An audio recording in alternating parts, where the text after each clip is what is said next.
one more game to determine which team gets the honor, the privilege of facing Gen G in the semifinals. It's going to be tough, but it's been tough this whole series so far. Heroes Hearth versus Team Liquid. Heroes Hearth, they have the crowd on their side for the most part. There's some Team Liquid fans, but Tetcher, now the momentum, it's on Team Liquid's side. Team Liquid, they busted out something Heroes Hearth weren't prepared for, and even though Heroes Hearth put up a good fight, they were able to bring it home. Like you said, momentum is now on their side.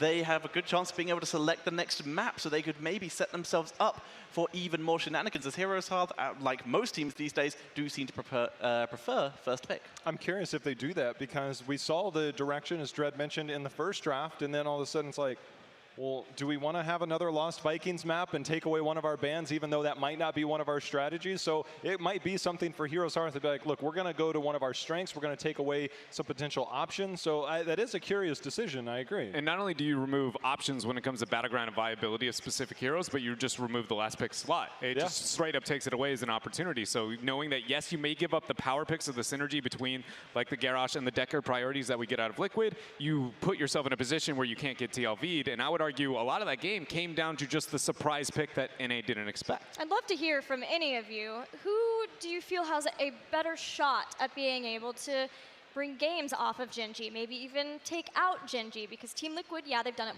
once before. They got a win in that game, but it was, they lost the early game. They had to bring it back by some good combos. But Heroes Hearth Esports also has that variety that Rich talked about. I think both of them have enough uniqueness about the way that they play in the drafts that they can come up with. Sure. Plus, I think they're very skilled individual players on both sides. I'm not saying that they would come in and maybe win the series. That would be difficult, but I think both teams are very capable. Well, what we have seen so far in the Battlegrounds is a little bit of Heroes Hearth flair being able to out-macro on Towers of Doom. Then the Vikings emerged on Heroes Hearth pick of Dragonshire, and now we're going to an even Battleground. Yes, Heroes Hearth picked it, and yes, Heroes Hearth has chosen Tomb versus a European team.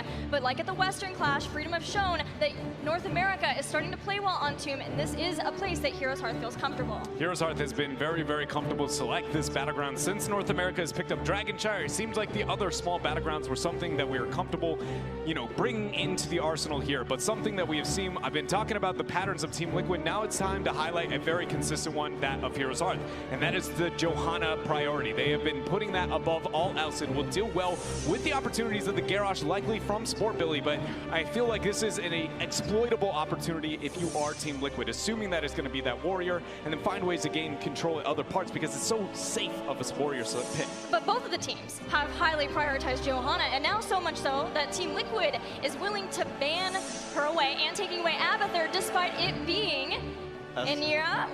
I'm over here doing the Kerrigan. Pointy Kerrigan thingy. You don't want to do that into a Garrosh, though. Yeah, Sport Billy getting his Garrosh once again, but it's showing here with that Johanna ban that once again Team Liquid have done their homework. The fact is, Heroes Hearth since mid-season Brawl have played Tomb of the Spider Queen more than any other map. 13 games on this map, and they have been very effective on it with a 77% win rate, and so many of those did come down to that Johanna. The one thing that I love about this early Blaze pickup is that what you can see from European teams is put the oil down if you're Blaze, allowing Garrosh to make up the distance and get the slow enabled for him, but it also counters Garrosh in the same respect. So I really like this early Blaze pickup by Heroes Hearth. And it's a heavy denial to some of the priorities that we have gotten from the members of Team Liquid. They've been picking up that Blaze very, very frequently when they have the opportunity to do so. And so I like it as well, also because it removes some of the, you know, counterplay around the Tyrande itself, having the opportunity to create the bunker to the Lunar Flare kill target. But the Phoenix and the Jaina pick up good synergy here, but it's a higher Phoenix value than we've seen for the most part here from Team Liquid. And I can't help but wonder if that is something that Heroes Hearth can find a way to take advantage of here in the laning phase. Well, there's no Decker Kane yet. Putting that over Decker Kane with the Tyrande pick, that is possibly something that Heroes Hearth could want to ban away. And there it is. The one thing that I like about the Phoenix and the Jaina early is that now all of a sudden it's like, all right, where does your damage come from? That's something that we've seen a lot. But also, coming into this draft, it feels like Malthael could have been another option because you have that viability with Hami to play another melee around that. It's like, okay, we took away the Johanna and we've taken away a significant amount of wave clear. So you have to make up for wave clear elsewhere, and the Malthael Blaze is not as appealing in that regard. Diablo being taken out here. Now, Diablo during the opening week was punished repeatedly by Garroshes, but in this case, it's less about the tank-into-tank matchup, but more about the backliners. There's a lot of walls on this map, and Phoenix, if you can interrupt his warp, you are going to be able to punish him. But it does still leave a Nubarak open, another very aggressive setup for Tyrande. And one of the things I was wondering is within the 2-3 with the Phoenix Jaina, if that would be something that might punish on the world of Phoenix, but I want to highlight that Jaina selection. I feel like that was a very clever pickup from them, not having the opportunity to move into the Jaina for the kill potential, and more importantly, the wave clear opportunities there for Heroes Hearth Esports. Yes, Hanzo can make up for that a little bit, but not near the kill potential and burst opportunities post a Nubarak Impale there, so very well done from Liquid. No Sergeant Hammer. That's always something you have to consider against a Garrosh. That's kind of been the #1. Tomb of the Spider Queen, maybe not the most appealing. Hanzo very likely will be played by Krohn, so it's not necessarily the Hami pick that you would expect. Ooh. As Zeratul to finish it up. Yet another follow-up burst for this composition. It is going into an Arthas. If Arthas is able to get onto Zeratul at his wormhole point, they might be able to punish him very well. This draft of Team Liquid has a lot of slows, and the fact is, Arthas, Icebound Fortitude, Garrosh, with his Indomitable, this front line is pretty resilient to the amount of CC that Heroes Hearth are running. Yeah, it's something that Heroes Hearth can do with Hami, is put him on Blaze and then allow McIntyre to play that Zeratul. And that's what I'm expecting to be able to see here. McIntyre has had, I would argue, actually one of the better Zeratul performances at this tournament. And though, yes, the front line of Team Liquid can survive a Zeratul, the one who can't is a Malfurion. He is just dead. Yep. There is no ice block. He is just 100% dead. Post 16, there is no world you don't just one-shot him. It's Q, wait, Vorpal, Q, there's a Void. Okay, he's a dead Malfurion. And so I have a lot of concern now. If it does make it to a dead even later stage of the game, I go Heroes Hearth. You have the team fight capabilities. Malf can't heal through this. Don't worry about the front line. Just dive onto the back. Let me take it one step further. This is probably our most hyped match of the day. We're in Game 3. Let's do some predictions. Tetcher, who you got?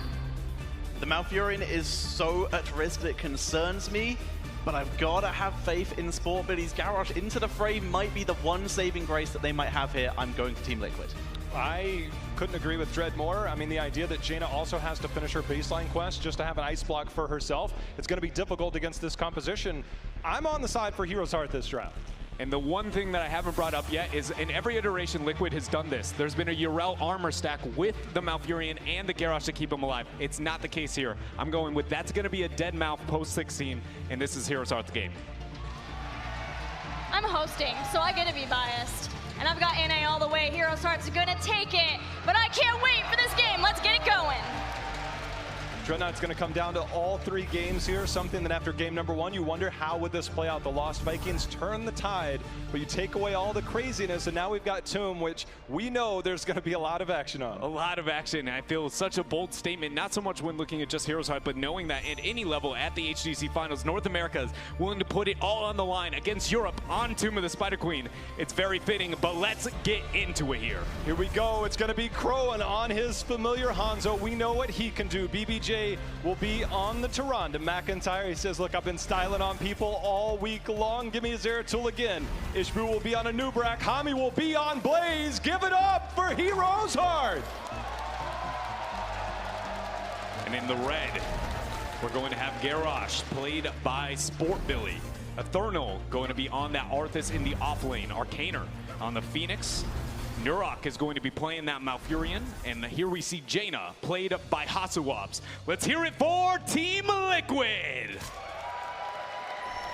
The adaptation of our Phoenix players against dive-style heroes to go with that. Look, I auto-attack, my auto-attacks every time I move, they become that much stronger. We saw it previously on the other side. It's when you have those dive counters, those Zeratuls, things like that, they can't stay as long. You can pepper down the Anubarak. You don't have to go into the Arsenal synergy. So Team Liquid with the early adaptation for that bodes well to everything we just discussed for these team fights and the dive style we're going to get from Heroes Hearth. And Liquid here is already dominating when it comes to the control over the battleground itself. When looking at that laning situation, the fact that it's a 1-3-1 from Heroes Hearth shows that they are understanding of the difficult circumstances that they are under. They need to find a way to set up an Impale kill potential combo, but until we hit that 4th threshold with the explosive arrows, it is kind of out of the realm of possibility. So expect Liquid to be the bullies for the first couple of levels and still likely a little bit beyond that threshold. The Johanna band just plays into everything Team Liquid is trying to accomplish to all those points you just made. So we'll see how that does play out here. It seems like that bottom lane control, when you have the Jaina, you can just double rotate. That bottom lane will require some attention over time. You can even see the play towards those Siege Giants potentially in the very near future. Yeah, I think it was a really cheeky play within the 2-3 of the draft from Team Liquid with that high Phoenix adjustment and things of the like. The question is just, did that wave clear decision making within the draft pay off for the lack of URL and the vulnerabilities of knowing they don't have that Decker cane like they have and find themselves on the Malfurion? And that really is what is going to come to light here on 2. Dread, I can't help but go back to the words you said about it's about level 4 for Hanzo. So this is a great adaptation by Team Liquid. They're like, they have bad wave clear until level 4. You even get bonus on Zeratul. So let's force our advantage early. They're picking up a night camp before the Siege Giant because they have the significant wave clear. They have the pushing advantage. And before Heroes Hearth has the wave clear, they're going to get caught here. He's in trouble. There's the Groundbreaker. The agility will buy time. And you can see Eternal just living on that front line as Ishbu and team try to survive. But Hami will be first blood. Great job there from Team Liquid, not only capitalizing when it came to the macro due to the compositional flaw, if you will, of Heroes Hearth, but then finding a way to gain the upper hand even further with some greedy kind of transitions out from them. This allows for 29 gems to be put on reserve for Team Liquid for now. But the biggest thing is the fact that the experience is pretty heavily against them. It should be noted that mid lane is kind of big. That's going to help Heroes Hearth catch up a smidge, but we're talking about a quarter level, a third of a level advantage already here for Liquid. I think it's also important to note, Dread, you and I, we've watched a lot of Tomb games. We always see if you get that early mid lane pressure, you get some damage, you take the gate down, but then you get some pressure onto those towers, maybe even take one down with that early camp. Yeah. Then that experience is banked in the fort when you get those web weavers, and that's how we see teams potentially snowball on that. So it is a very real threat against Heroes Heart. And I think it even gets worse when talking about the Jaina rotations you highlighted for Hasu on that bottom lane. What that has done is made it like, if this first web weaver phase goes Liquid, they get the siege, get the fort, that bottom rotation is going to happen quick and likely a kill behind it with all the slows available for Eternal and friends, because the distance of safety on bottom fort on Tomb of the Spider Queen is colossal comparative to most small battlegrounds. A turn-in attempt here kind of being thwarted from both sides as 20 gems exist here for Heroes Hearth and still 29 for Liquid. Yeah, Team Liquid actually did something against Gen G that was really special. They were on the right side as well, and with that rotation you mentioned, they just went through that